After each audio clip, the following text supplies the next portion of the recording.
সঁচাকৈ এটা মৰ্মান্তিক খবৰ, হৃদয় বিদাৰক এটা বাৰ্তা আমাৰ সকলোৰে বাবে।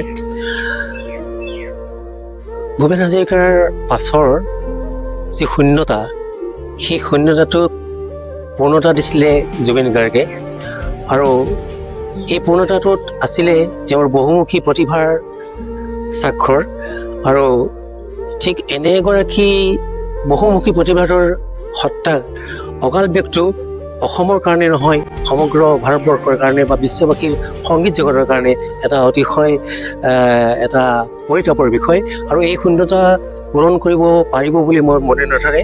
আচলতে এটা অনন্য প্ৰতিভাৰ ব্যক্তিসত্তা আছিল আৰু খেয়ালি মনত আছিল কাৰণেই তেওঁৰ সৃষ্টিবিলাকো খেয়ালি আছিল।